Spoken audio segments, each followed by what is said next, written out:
जो कभी अपनी रौनकों के लिए जाना जाता था। एक शहर जिससे अरब के तमाम ताजरों के काफ़िले होकर गुज़रा करते थे। एक शहर जिसे सरज़मीन अरब की अजीम तरीन शख्सियत यानी रसूल अरबी ने अपने आबाई शहर मक्के से हिजरत के बाद अपना वतन सानी चुना था। एक शहर जो अरब के रेगिस्तान में एक वाहिद हरियाली से भरपूर खित्ता था। एक शहर जिसे अहले अरब यसरब के नाम से पुकारते थे। वो शहर आज वीरान नज़र आता था। वीरान क्यों न लगे कि मोहम्मद मुस्तफ़ा की आंखें बंद हुए ज़माना गुज़र चुका। अली इब्ने अबी तालिब कब के शहीद किए जा चुके। इस शहर के दो शहज़ादे यानी हसनैन कब के दुनिया से रुखसत हो चुके। वाक़या करबला हो चुका और हुसैन और उनके असहाब का खून इराक़ का रेगिस्तान जज़्ब कर चुका। अब इस शहर की गलियों को न इमाम हसन के कदमों की आहट नसीब होती है, न इमाम हुसैन के अनफास मुबारक से इसकी फ़ज़ा मुअत्तर होती है। अब इस शहर की गलियों में अबुल फ़ज़ल अब्बास के रहवार की टापों की गूंज नहीं सुनाई देती और ना ही अली अकबर अपने घोड़े उक़ाब पर सवार होकर इस शहर में रौनक अफरोज़ होते हैं। वो घर जहाँ आसमानी फ़रिश्ते आया करते थे अब खामोश और उदास था, क्योंकि वो लोग कब के नज़र क़ज़ा हो चुके थे जो इस घर की रौनक थे। और जो लोग ज़िंदा बच गए थे उन लोगों के लिए अपने प्यारों का गम मनाने के लिए ही ज़िंदगी कम मालूम होती थी। जी हाँ, बात मदीना मुनव्वरा की हो रही है। ये उस वक्त का मदीना था कि जब आले मरवान पूरी तरह अपने घिनौने चेहरों पर इस्लामी नक़ाब पहनकर हुकूमत अरब पर काबिज़ हो चुकी थी। वाक़या करबला गुज़र चुका था। इस शहर के बाशिंदे क़त्ल हुसैन की खबर सुन चुके थे। जंगे हर्रा हो चुकी थी और मदीने की औरतों की बेहुरमती की दास्तान तारीख़ के माथे पर किसी बदनुमा दाग की तरह चस्पा हो चुकी थी। फ़ज़ा में हर तरफ गम था, खौफ था, मायूसी थी और अवाम अपने दिलों में बनी उमैया के मज़ालिम की हैबत लिए रोज़ाना मामूलात ज़िंदगी के लिए घर से सर झुकाए निकलते और शाम को सर झुकाए अपने अपने घरों में पलट आते थे। इसी वक्त इस मदीने की गलियों में एक नाबीना बूढ़ा मोहम्मद मोहम्मद पुकारता रहता था। लोग उसकी बात पर ध्यान नहीं देते थे और बहुत से लोगों का ख्याल था कि ज़ईफ़ुल उम्री ने उसके हवास छीन लिए हैं। कुछ लोगों का ख्याल था कि इस शख्स की उम्र 93 साल है और बाज़ लोग उसे 98 साल का बताते थे। लेकिन ये सबको मालूम था कि ये आखिरी सहाबी रसूल जाबिर बिन अब्दुल्ला अंसारी है, जो अपने वक्त के कुछ रईस तरीन लोगों में से एक अब्दुल्ला अंसारी का फ़र्जंद है। उन आँखों में भले ही बीनाई न रही थी, लेकिन कभी उन आँखों ने ख़ुद रसूल अकरम की आँखें देखी थीं। उन आँखों ने बदर ओहद का मार्का देखा था। उन आँखों ने रसूल को फ़तेह मक्का के वक्त ऊँटनी पर सवार देखा था। और ये आँखें वाकई अहले बैत की मोहब्बत से भरपूर आँखें थीं कि ज़ैनब व कुलसूम को बेरिदा देखने से कबल इन आँखों की बीनाई रुखसत हो गई। लेकिन उन आँखों से बीनाई भले ही रुखसत हो गई हो, लेकिन उस मर्द मोमिन ने अभी अहले बैत अतहार की दूसरी निशानियाँ नहीं भुलाई थीं। इसीलिए एक दिन जब एक शख्स एक बच्चे की उंगली थामे उस गली से गुज़रा तो नाबीना सहाबी चौंक उठा और बोला कि चलने की आवाज़ तो बिल्कुल ऐसी है जैसे रसूल पाक चले आ रहे हों। उसने जाने वालों को आवाज़ दी कि भाई ज़रा इधर तो आओ। बच्चा आगे बढ़ा। बूढ़ा सहाबी बच्चे के चेहरे पर हाथ फेरता है और दरियाफ़्त करता है, साहबजादे आप कौन हैं? आपके चेहरे के नक़ूश तो बिल्कुल मेरे रसूल मोहम्मद मुस्तफ़ा जैसे हैं। बच्चा जवाब देता है कि मेरा नाम मोहम्मद है और मेरे वालिद बुज़ुर्गवार का नाम ज़ैनुल आबिदीन है। बूढ़ा सहाबी रोने लगता है और कहता है कि अरे आप अब आए, मैं तो कब से आपका मुंतज़िर था कि मुझसे मेरे नबी ने फ़रमाया था कि जाबिर, मेरे बाद एक दिन मेरा एक फ़र्जंद तुम्हारे पास आएगा जो मुझसे बेहद मुशाबे होगा और वो दरियाफ़्त करने पर अपना नाम मोहम्मद बताएगा। जिस रोज़ ऐसा हो तो मेरे उस फ़र्जंद से मेरा सलाम कह देना। तो आपसे अर्ज़ है कि आपके जद मोहम्मद मुस्तफ़ा ने आपको सलाम कहलवाया था और ख़ुदा का शुक्र है कि उम्र के इस पड़ाव पर मैं इस अमानत से भी सुबुकदोश हो गया। यही बच्चा बड़ा होकर मोहम्मद बाक़िर के नाम से जाना गया। तो हज़रात गिरामी, हम आज अपने उस इमाम का तज़किरा करने के लिए जमा हुए हैं जिन्हें ख़ुद रसूल पाक ने उनकी पैदाइश से बहुत पहले सलाम कहलाया था। हज़रात, यूँ तो हमारा हर इमाम जो ज़र्रा जिस जगह है वहीं आफ़ताब है कि मिसल नहायत मखसूस है, और उनमें तक़ाबुल कोई बेहतर बात नहीं और ना ही मुमकिन है। लेकिन फिर भी ये कहना पड़ेगा कि हमारे इस इमाम को एक ऐसी खुसूसियत हासिल है जो किसी और को नहीं। हमारा पाँचवा इमाम वो इमाम है कि जिसका बाप इमाम है, जिसका दादा इमाम है, जिसका बेटा इमाम है और इनके साथ जिसका नाना भी इमाम है। क्योंकि आपकी वालिदा हज़रत फ़ातिमा हमारे दूसरे इमाम इमाम हसन की साहबजादी थीं।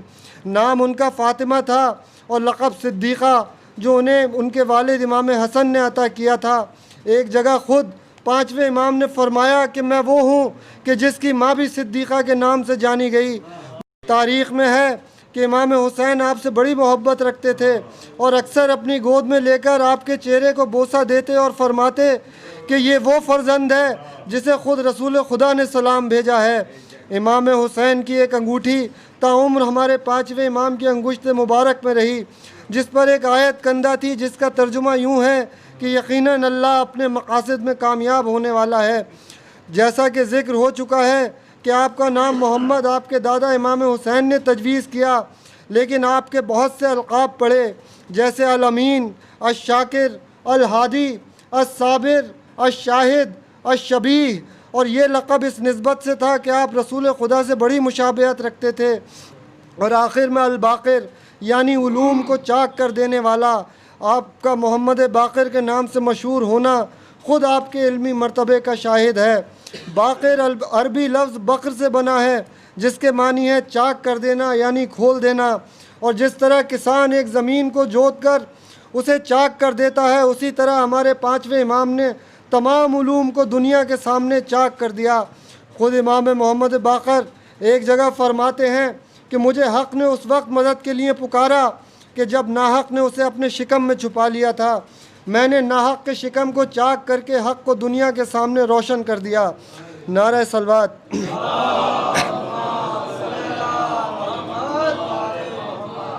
इमाम मोहम्मद बाक़िर के भाइयों का भी तज़किरा हो जाए तो मुनासिब होगा। मालूम हो कि तारीख़ की मशहूर हस्ती हज़रत ज़ैद शहीद आपके भाई थे। इनके अलावा हज़रत अब्दुल्ला अल बाहिर आपके सगे भाई थे, यानी आपकी वालदा के बत्न मुबारक से ही थे और अपने ज़माने के हसीन तरीन इंसान थे। उनके अलावा सैयद हुसैन असग़र अपने दौर की एक जानी मानी इल्मी और मजहबी शख्सियत थे जो अपने ज़ोद व तक़वा के लिए सारे ज़माने में मशहूर थे।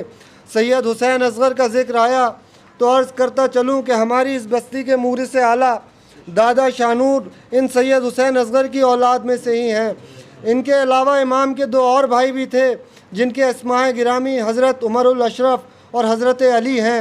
एक रिवायत अक्सर सुनने में आती है कि इमाम हुसैन ने हिंदुस्तान आने की ख्वाहिश ज़ाहिर की थी।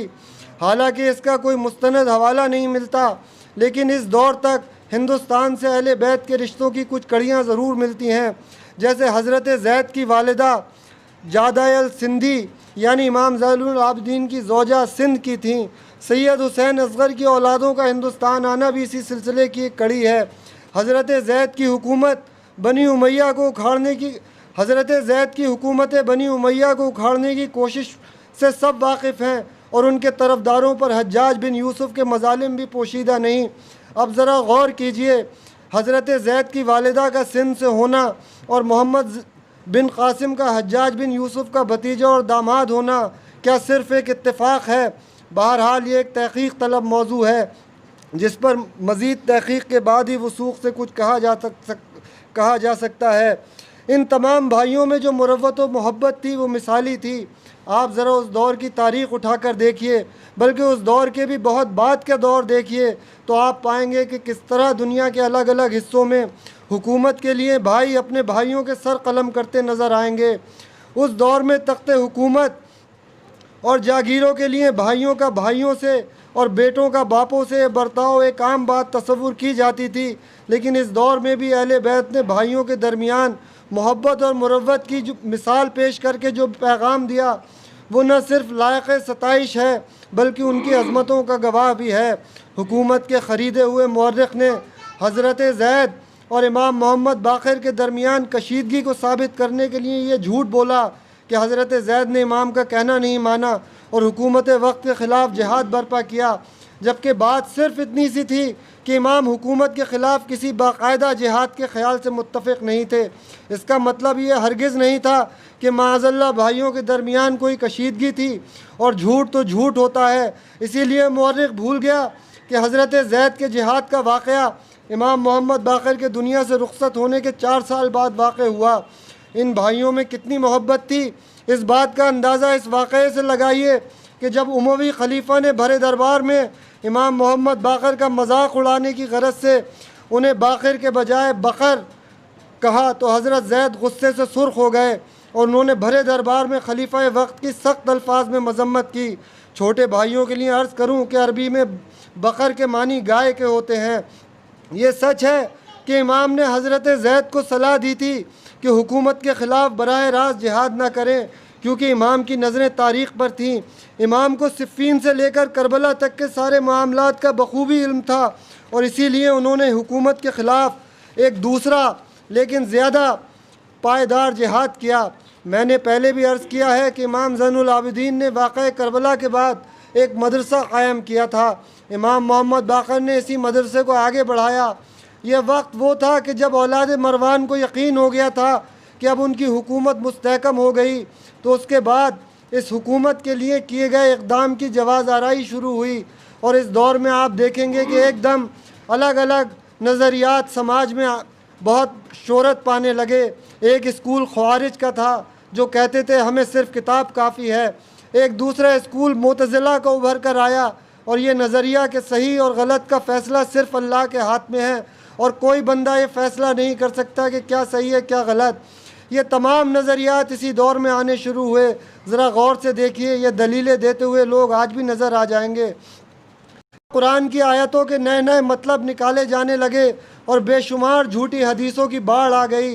इस दौर में इमाम ने अपना जिहाद अपने मदरसे से किया और कुरान की एक मुकम्मल तफसीर लिखी, जिसने कुरान की आयतों के आड़ में बोले जाने वाले झूठ का पर्दा चाक कर दिया।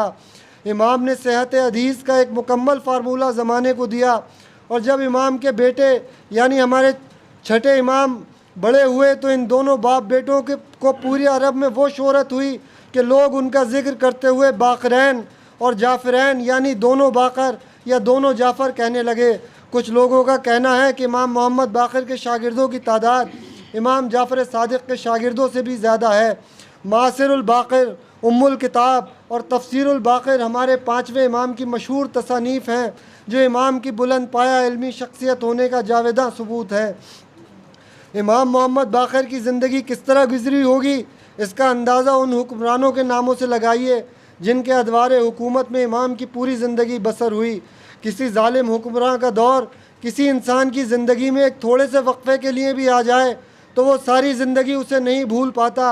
अब ज़रा गौर कीजिए, इमाम की पैदाइश के वक्त मुआविया बिन अबू सुफियान तख्त खिलाफत पर बैठा हुआ था। उसके बाद दौर यजीद आया, ये इमाम की कमसनी का ज़माना था। उसके बाद जब यजीद के बेटे मुआविया इब्न यजीद ने तख्त हुकूमत पर बैठने से इनकार कर दिया तो बिलाखिर वो शख्स तख्त हुकूमत पर आ गया जो इस तख्त के हुसूल के लिए दौर रिसालत से साजिशें कर रहा था, यानी मरवान बिन अल हकम बिन अल आस। उसके बाद उसका बेटा अब्दुल मलिक बिन मरवान तख्त पर आया। यही वो हुक्मरान था जिसने हज्जाज बिन यूसुफ सक़फ़ी को इराक़ का गवर्नर बनाया और जिसने अहले बैत के तरफदारों पर जुल्म व सितम की इंतहा कर दी। इसके बाद अब्दुल मलिक के 4 बेटे वलीद बिन अब्दुल मलिक, सुलेमान बिन अब्दुल मलिक, यजीद बिन अब्दुल मलिक और हिशाम बिन अब्दुल मलिक तख्त हुकूमत पर आए। इन चारों भाइयों के दरमियान यानी सुलेमान बिन अब्दुल मलिक के बाद उमर बिन अब्दुल अज़ीज़ का भी 3 साला दौर हुकूमत रहा, जो अब्दुल मलिक के दामाद थे। बस एक इस 3 साला दौर हुकूमत को अहले बैत और उनके तरफदारों के लिए एक निस्बतन बेहतर दौर कहा जा सकता है, वरना हर दौर में वही जुल्म व सितम की दास्तान जारी रही। अब पूछने वाला पूछ सकता है कि अगर जुल्म व सितम की यही दास्तान जारी रही तो इमाम के इस जिहाद इल्म का क्या फ़ायदा निकला। कोई सवाल उठ सकता है कि जब इमाम की तमाम दर्स व तदरीस के बावजूद ज़माना बेदार न हो सका तो इमाम की इस मेहनत का क्या नतीजा निकला? तो इसका जवाब बहुत आसान है कि इनकलाब एकदम नहीं आता और ख़ुद भी नहीं आता, बल्कि उसके लिए एक फ़ज़ा बनानी पड़ती है। हुकूमत जिसे दौलत से दबा सकती थी उसे दौलत से दबाया, जिसे खौफ से खामोश करा सकती थी उसे खौफ से खामोश कराया। लेकिन हर दौर में बनु उमैया के ज़ालिमों के ख़िलाफ़ आवाज़ें ज़रूर उठती रहीं, लोग कोशिशें करते रहे। तो जनाब, हुकूमत मुखालिफ आवाज़ें कौन थीं और उन्हें हक़ और नाहक़ का दर्स कहाँ से मिल रहा था? यकीनन वो हमारे इमाम थे कि जिनके चश्मा इल्म से सैराब होकर लोगों के दिल से मौत का खौफ निकल जाता था। तारीख़ शाहिद है कि बिना इल्म हासिल किए कोई इंसान असली बहादुर नहीं बन सकता।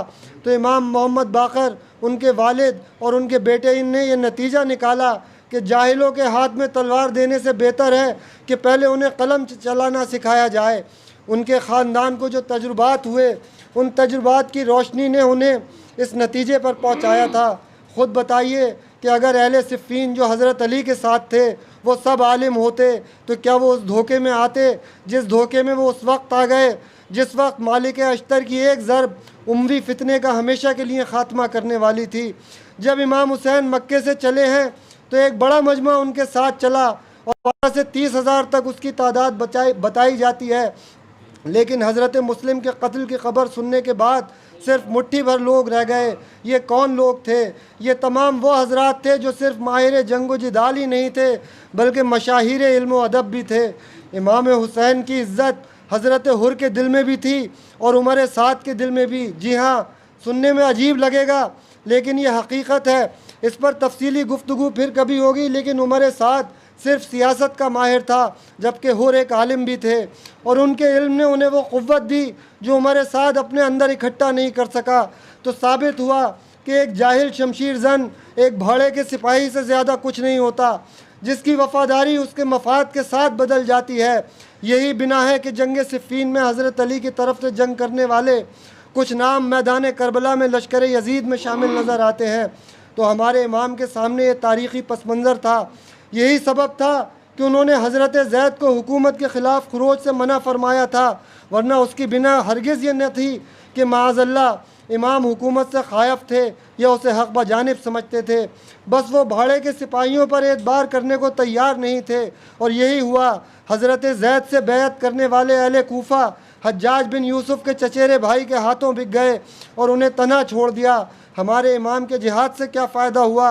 अगर इस दौर की सियासत पर नज़र करें तो ये कोई मामूली बात नहीं कि जब उमर बिन अब्दुल अज़ीज़ खलीफा हुए तो इमाम मोहम्मद बाक़िर की खिदमत में आए और कहा कि मुझे मशवरा दीजिए कि किस तरह हुकूमत करूं। इमाम ने जवाब दिया, अवाम में जो लोग तुम्हारी औलाद के हमसिन हैं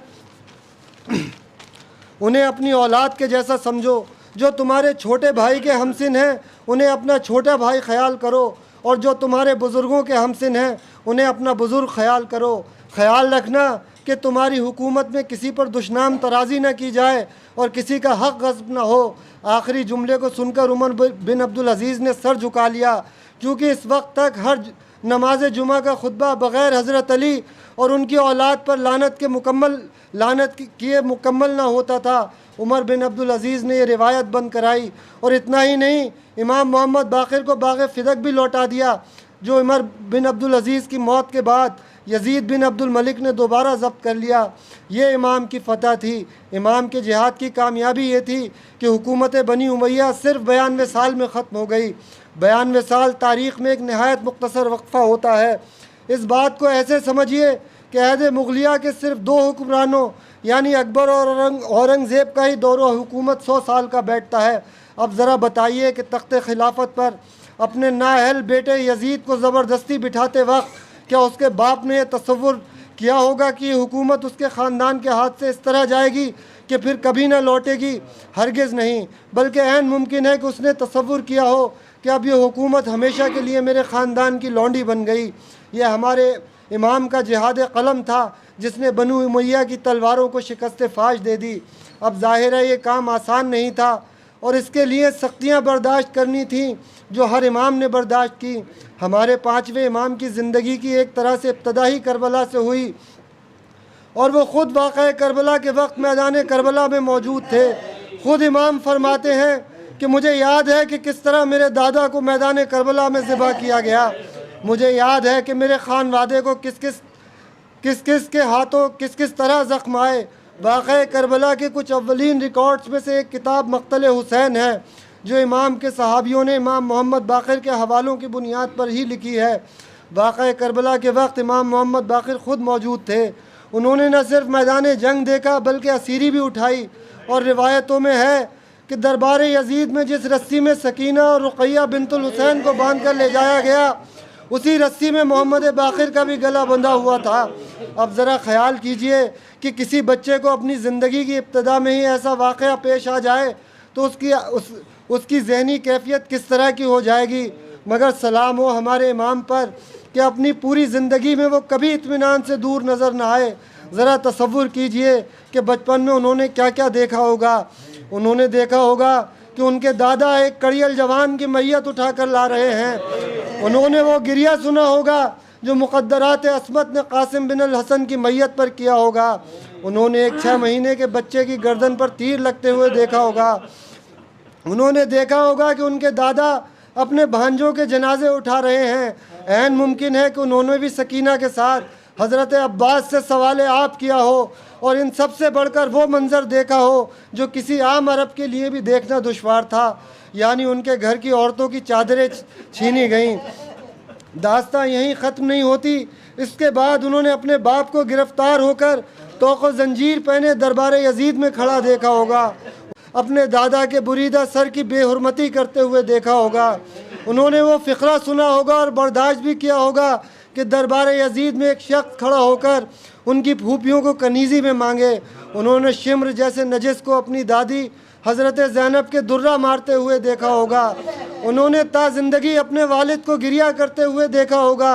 अपने घर की वीरानी देखी होगी। ज़रा सोचिए, कोई और होता तो उसका क्या आलम होता। कोई मामूली या गैर मामूली हवास का इंसान भी ज़िंदगी भर इन सदमात की नफ्सियात से आज़ाद नहीं हो पाता, लेकिन इमाम के हवास गैर मामूली नहीं बल्कि इंतहाई गैर मामूली होते हैं। और इमाम मोहम्मद बाक़िर का इस कर्बनाक बचपन के बावजूद इतना बड़ा आलिम और मुदब्बिर बनना सबूत है इस बात का कि हर कोई हुक्मरान तो बन सकता है लेकिन हर कोई इमाम नहीं हो सकता। उन्हें हिशाम ने क्यों जहर दिलवाया, इसके पीछे बहुत सारी वजूह बयान की जाती हैं। कुछ लोग कहते हैं कि वो उनके इल्म की शोहरत से हसद रखता था। कुछ लोगों का ख्याल है कि इमाम ने फ़न तीरंदाजी में जो उसे मात दी उसने उसका बदला निकाला। ये वजूह भी हो सकती हैं, लेकिन हकीकत ये भी है कि हमारे इमामों ने जो इल्मी तहरीकें चलाईं उनकी बिना पर उन हाकिमों को कभी बेखौफ होकर हुकूमत करने का मौका नहीं मिल सका। और हर कुछ रोज़ बाद हर खलीफा हर इमाम को अपनी हुकूमत के लिए ख़तरा तसव्वुर करने लगा। और इन सब के अलावा एक बात और भी है कि हर हराम ग़िज़ा खाकर पलने वाले को हर उस आदमी से बैर होता है जिसकी परवरिश हलाल ग़िज़ा से होती है। हर बदनस्ल हर नजीब से कुदरती दुश्मनी लेकर पैदा होता है। एक रिवायत यह है कि हिशाम ने एक आदमी को मामूर किया कि वह इमाम को जहर दे दे, चुनाचे उसने एक दिन इमाम को खाने में जहर मिलाकर दिया। दूसरी रिवायत यह है कि हिशाम ने इमाम को एक जीन तोहफे में दी जिसमें जहर था और जिसके सबब आपकी वफ़ात हुई। लेकिन एक बात तय है कि इमाम मोहम्मद बाक़िर का जनाजा बड़ी शान और शौकत से उठा। जनाजे के आगे आगे इमाम जाफ़र सादिक बेतहाशा गिरिया करते हुए चले जाते थे। किसी ने दिलासा देने की खातिर इमाम जाफ़र सादिक से फरमाया कि मौला इतना दिल न थोड़ा कीजिए, शहादत तो आपके घर की मीरास है। तो इमाम ने फरमाया कि मैं इस वक्त अपने वालिद को नहीं रो रहा, बल्कि आज इस मजमे को देखकर मुझे याद आ रहा है कि मेरे वालिद फरमाते थे कि हाय मेरे जद हुसैन को मैयत उठाने वाला भी कोई नहीं था। इमाम मोहम्मद बाक़िर ने इमाम जाफ़र सादिक को जो वसीयत फरमाई थी उसमें एक वसीयत ये भी थी कि बेटा मेरे जद हुसैन की मजलिसें हमेशा करते रहना, मेरे जद पर होने वाले मजालिम की दास्तान दुनिया को सुनाते रहना।